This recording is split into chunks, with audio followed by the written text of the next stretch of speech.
on how you're going to make your food magazine. I'm not going to go over everything, just how to make text, shapes, things like that. So one, you should have your images edited. It should also be on an 8x10 300 pixels per inch resolution canvas board. So you have some requirements for this magazine. So you have to have a masthead, headline, a dateline. Your main image is your food, main cover line, 4 other cover lines, a barcode, and then we want you to get creative. So you need, ideally, use different colors for your fonts, use different sizes for your fonts, include at least 1 to 3 shapes, have interesting headlines and covers. In case you don't know what these are, which is probably most of you, on Canvas we have the elements of a magazine cover that it lists out what all of these things are. So your masthead is the name of your magazine. A dateline is when the date of the magazine came out.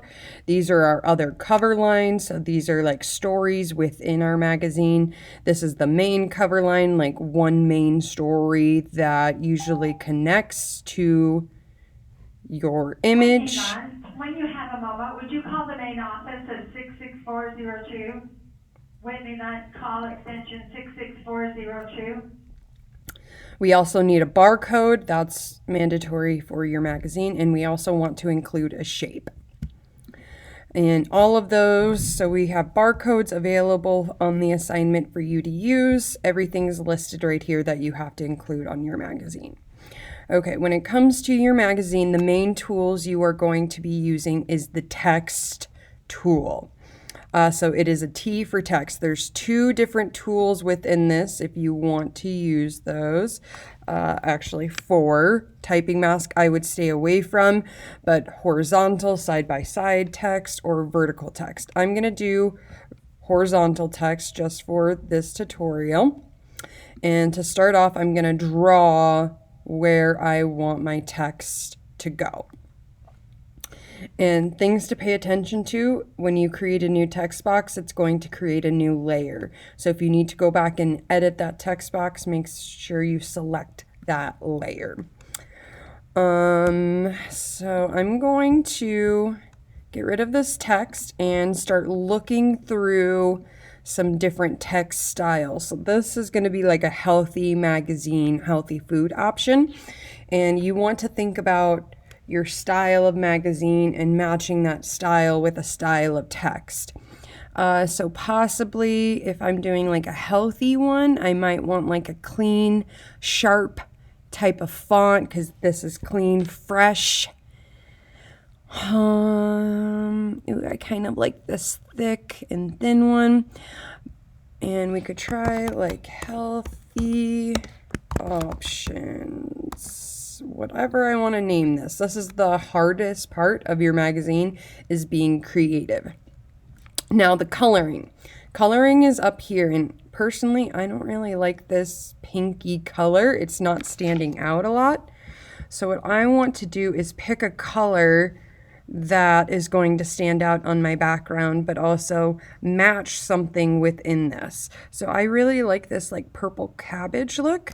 So if you see, if I moved my color picker over to the side, and now I'm going to click on some different colors, and you can see that it's matching wherever I click with that font style, which I really like this. So I'm going to push OK. I can play around with some things, so I can Command T, make this bigger if I want to just fill up some space. T to transform. Now, sometimes there aren't fonts that really jive with whatever you're trying to do. So if you can't find a font that you like, up at the very top, there's more from Adobe Fonts that it will open up a new tab in whatever browser you're using. We'll let it load.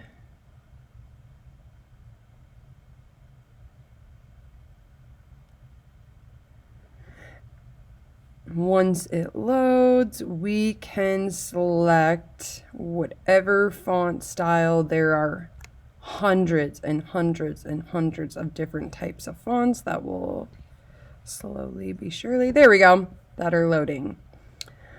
So you can decide on specific tags that you want to use. You can also upload an image if you want to match that style. But once you find a font that you like, you click on it. Sorry, this is going slow. Or down below, you can hit this add family. So this is Etna. I'm going to add the family. And a family means there's multiple styles of fonts within that font type. Like this Etna has 30 different font styles with that font. So like italic, bold, thin, regular, lots and lots of options. So once I click add family, it will then automatically be uploaded. Computer's crashing on me.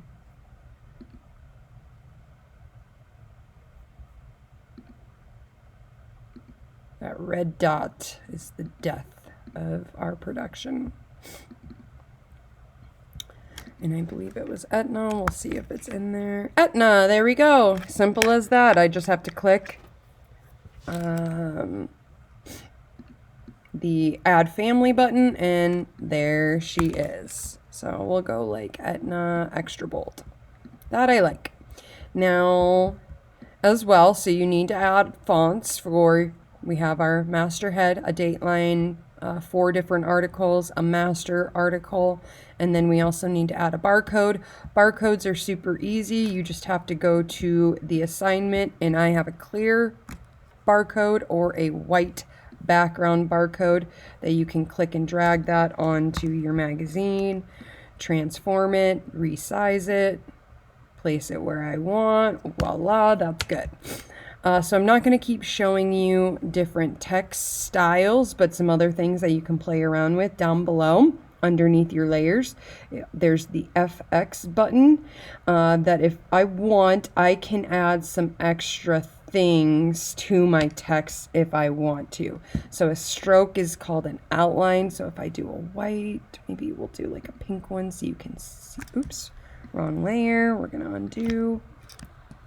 I'm going to go here in FX, stroke, maybe add a, we'll go maybe this like tomato-y color. Why not? I can make that stroke bigger and you can see it on my option. You could add an inner glow, outer glow. You could add a drop shadow if you want. This is how you did your picture within a picture. A little thing, your Photoshop assignment. So you can play around and make this fill up space. We want to choose fonts that are interesting. We want to choose colors that are interesting. You also need to have a shape within your magazine somewhere. For your shape, my toolbar, oh no, it's hidden, cancel. Mine is underneath the line tool. Yours is probably indicated as the rectangle tool. I'm gonna go with an ellipse shape, a circle, because I have a circle in here. To make a perfect circle, I'm gonna hold shift and then start drawing my circle. And voila, here we go. I'm gonna click on this and maybe change the fill. Maybe I'll match it to be like one of these green colors. Maybe I'll go light green. Okay. So it's a light green, but I also, what's really good with layers, with shapes, is not having it be full opacity, so that means full color, but making it to be somewhat transparent. So right now my shape is transparent, where I can still see through the shape. It's still there, but it's not solid. So this is a great way to add some other variety into your shape. So you need to have at least one shape.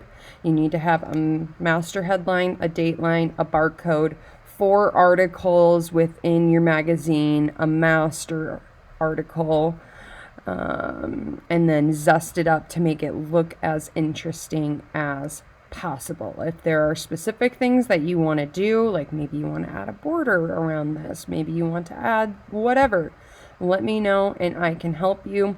In case you ever get stuck, refer back to this tutorial or also the elements of a magazine cover.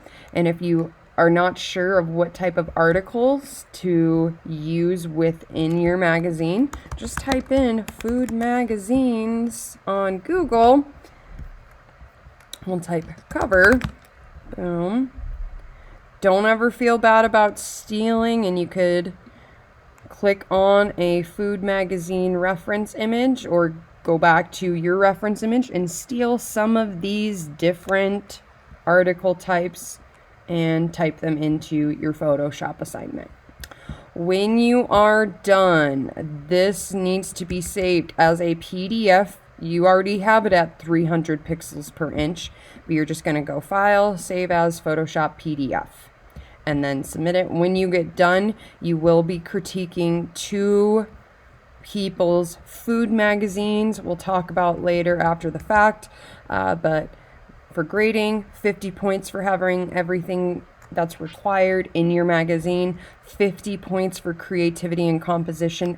Basically, make this thing look good. Don't do bare minimum. And then another 10 points for having it be the correct size. If you get stuck, you need help, whatever, let me know. I'm more than willing to help you out. But play around, make some great food magazines. I'll be available to help. Bye.